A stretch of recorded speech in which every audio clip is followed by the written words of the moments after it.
മുഷിഞ്ഞ വസ്ത്രം ധരിച്ച് മകന്റെ അടുത്ത് ചെല്ലാൻ അമ്മയ്ക്ക് പോലും മടിയായിരുന്നത്രേ. അതായിരുന്നു മന്നത്ത് പത്മനാഭൻ. അകവും പുറവും സൗന്ദര്യമുള്ള ഒരു മഹാപുരുഷനായിരുന്നു ശ്രീ മന്നത്ത് പത്മനാഭൻ എന്ന് അദ്ദേഹത്തിന്റെ ചരിത്രം വായിക്കുന്ന ഏതൊരാൾക്കും ബോധ്യമുള്ള ഒരു കാര്യമാണ്. ഈ അടുത്ത സമയത്താണ് ചങ്ങനാശ്ശേരി NSS ഹിന്ദു കോളേജിലെ പ്രിൻസിപ്പലായിരുന്ന doctor Sujatha living beyond the ages എന്ന് പറഞ്ഞ് മന്നത്ത് പത്മനാഭനെ പറ്റി ഇംഗ്ലീഷിൽ ഒരു പുസ്തകം ഇറക്കുകയുണ്ടായി. എന്നോട് പലരും ആ പുസ്തകത്തെ പറ്റി പറഞ്ഞ് എനിക്ക് വായിക്കാൻ അവസരം കിട്ടിയില്ല. ആ പുസ്തകം മലയാളം അറിയാത്ത മറുനാടൻ മലയാളികൾക്കും മറ്റുള്ള ഭാഷക്കാർക്കും വായിച്ചാൽ മന്നത്ത് പത്മനാഭനെ ശരിക്കും മനസ്സിലാക്കാൻ കഴിയും എന്നാണ് വായിച്ചുള്ളവർ എന്നോട് പറഞ്ഞത്. അന്ധവിശ്വാസങ്ങളിൽ നിന്നും അനാചാരങ്ങളിൽ നിന്നും സ്വസമുദായത്തെ മോചിപ്പിക്കുന്നതിനും അദ്ദേഹം മാതൃക കാണിക്കുകയുണ്ടായി. വൈക്കം സത്യാഗ്രഹം സമയത്തെ നമുക്കൊരു സംഭവം ഓർമ്മിക്കാം. വൈക്കം സത്യാഗ്രഹം കേരളത്തിന്റെ നവോത്ഥാന ചരിത്രത്തിലെ ഉജ്ജ്വലമായ ഒരു അധ്യായമാണ്. ആ സമരത്തിന് നേതൃത്വം കൊടുത്ത മഹൽ വ്യക്തികളുടെ മുന്നിൽ ശ്രീ മന്നത്ത് പത്മനാഭൻ ഉണ്ടായിരുന്നു. അദ്ദേഹത്തെ സന്ദർശിക്കാൻ ചങ്ങനാശ്ശേരി പെരുന്ന മന്നത്ത് വീട്ടിൽ 3 പേര് എത്തുകയുണ്ടായി. അതിലൊരാള് ആറന്മുള സ്വദേശിയായ അഴകൻ എന്ന പട്ടികജാതി വിഭാഗത്തിൽപ്പെട്ട ഒരാളായിരുന്നു. അവർ ആഹാരം കഴിച്ചിട്ടില്ല എന്ന് അദ്ദേഹത്തിന് മനസ്സിലായി. അമ്മയോട് കഞ്ഞി റെഡിയാക്കാൻ അദ്ദേഹം നിർദ്ദേശിച്ചു. അപ്പോഴാണ് ഒരു പ്രശ്നം ഉടലെടുത്തത്. അഴകനെ എവിടെ ഇരുത്തി ഭക്ഷണം നൽകും? താൻ പൊതുസ്ഥലത്ത് വെച്ച് മിശ്രഭോജനം ശീലിച്ചിട്ടുണ്ടെങ്കിലും അമ്മയ്ക്കത് സ്വീകാര്യമാകുമോ എന്ന ഒരു ശങ്ക അദ്ദേഹത്തിനുണ്ടായിരുന്നു. പക്ഷേ അയിത്തോച്ചാടനത്തിനെതിരായി പോരാടുന്ന തനിക്ക് അഴകനെ കൂടെ ഇരുത്തി ഭക്ഷണം കഴിപ്പിക്കാൻ ബാധ്യതയുണ്ട് എന്ന് മനസ്സിലാക്കിക്കൊണ്ട് ഈ ധർമ്മസങ്കടത്തിനൊടുവിൽ അദ്ദേഹം പറഞ്ഞു, സ്വന്തം ബോധ്യങ്ങൾക്ക് സംസാരങ്ങൾക്കും വിരുദ്ധമായി എന്തായാലും ഞാൻ പ്രവർത്തിക്കില്ല. ഇന്നത്തെ അതിഥികളിൽ ഏറ്റവും പ്രധാനപ്പെട്ട വ്യക്തി അഴകനാണ്. അതുകൊണ്ട് തന്നെ അഴകനോടൊപ്പം എല്ലാവരും ഒരുമിച്ചിരുന്ന് ഭക്ഷണം കഴിക്കണമെന്ന് അദ്ദേഹം അമ്മയെ ബോധ്യപ്പെടുത്തി. നിലത്ത് വിരിച്ച പായിൽ തൊട്ടടുത്ത് അഴകനെ ഇരുത്തി മന്നവും അദ്ദേഹത്തോടൊപ്പം കഞ്ഞി കുടിച്ചു. ഭക്ഷണം കഴിഞ്ഞ് പാത്രമെടുക്കാൻ ഭാവിച്ച അഴകനെ അദ്ദേഹം തടഞ്ഞു. മന്നം തന്നെ പാത്രമെടുക്കാൻ ശ്രമിച്ചപ്പോഴും അമ്മ അദ്ദേഹത്തെ തടഞ്ഞുകൊണ്ട് ആ പാത്രം അമ്മ കഴുകി വൃത്തിയാക്കി. ആ കാലഘട്ടത്തിൽ ഓർക്കാൻ പോലും ചിന്തിക്കാൻ പോലും കഴിയാത്ത ഒരു സംഭവമായിരുന്നു ഇത്. അയിത്തോച്ചാടനത്തിനും ജാതി നശീകരണത്തിനും ആത്മാർത്ഥമായി പ്രവർത്തിക്കാൻ താൻ അവകാശിയായിരുന്നുവെന്ന് ഈ സംഭവത്തോടെ മന്നം കേരള സമൂഹത്തെ ബോധ്യപ്പെടുത്തുകയാണ് ചെയ്തത്. അപ്പോൾ സ്വയം മാതൃക തീർത്താണ്, മറ്റുള്ളവരെ കേവലം ഉപദേശിക്കുകയല്ല, സ്വജീവിതത്തിൽ ഇത്തരം കാര്യങ്ങൾ പകർത്തി സ്വയം മാതൃക തീർത്താണ് അദ്ദേഹം സമുദായ പരിഷ്കരണത്തിന് വേണ്ടി ഇറങ്ങിയത് എന്ന് ഈ സംഭവത്തിൽ നിന്ന് നമുക്ക് വ്യക്തമാകുന്ന കാര്യമല്ലേ. അസാധാരണമായ കർമ്മകുശലത അദ്ദേഹത്തിനുണ്ടായിരുന്നു. മറ്റാർക്കുമില്ലാത്ത വിചാരങ്ങളും ചിന്തകളും അദ്ദേഹത്തെ ഭരിച്ചിരുന്നു. അദ്ദേഹം സമൂഹത്തിന് വേണ്ടിയും സമുദായത്തിന് വേണ്ടിയും ജീവിതം ഒഴിഞ്ഞുവെച്ച വ്യക്തിയാണ്. സ്കൂൾ അധ്യാപകനായിരുന്നു, ജോലി വേണ്ടെന്ന് വെച്ചു. വക്കീൽ പണിയിൽ ചേർന്നു.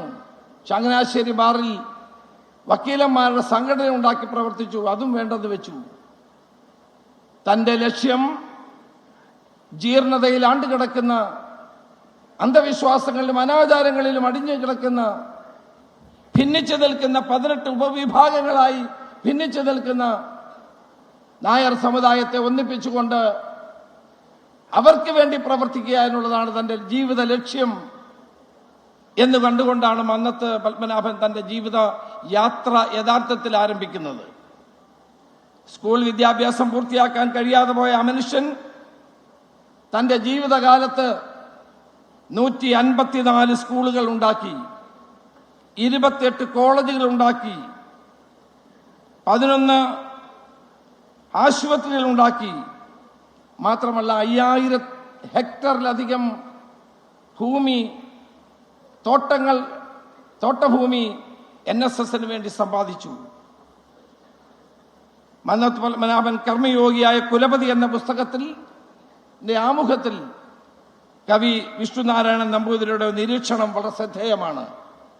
അദ്ദേഹം പറയുന്നു, 100 രൂപ തികച്ചെടുക്കാൻ കഴിവില്ലാത്ത ചെറുകിട ജന്മിമാരും അല്പവേതനക്കാരായ സർക്കാർ ജീവനക്കാരും കോടതി തിണ്ണകളിൽ വ്യവഹാരങ്ങൾക്ക് വേണ്ടി നിരങ്ങുന്ന കലഹപ്രിയരും അടങ്ങുന്ന ഒരു സമുദായത്തെ കൊണ്ട് ഇത്രയുമൊക്കെ ചെയ്യിക്കാൻ മന്നത്ത് പത്മനാഭന് മാത്രമേ കഴിയൂ.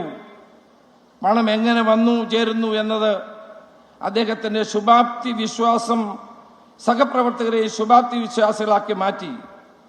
ഒരു യഥാർത്ഥ നേതാവിന് മാത്രമേ ഇത്തരം കാര്യങ്ങൾ ചെയ്യാൻ കഴിയൂ. ശ്രീ മന്നത്ത് പത്മനാഭൻ ശൂന്യതയിൽ നിന്ന് ഒരു സാമ്രാജ്യം കെട്ടിപ്പടുത്ത മഹാനുഭാവനാണെന്ന് ചരിത്രം രേഖപ്പെടുത്തുന്ന ഒരു കാര്യം തന്നെയാണ്.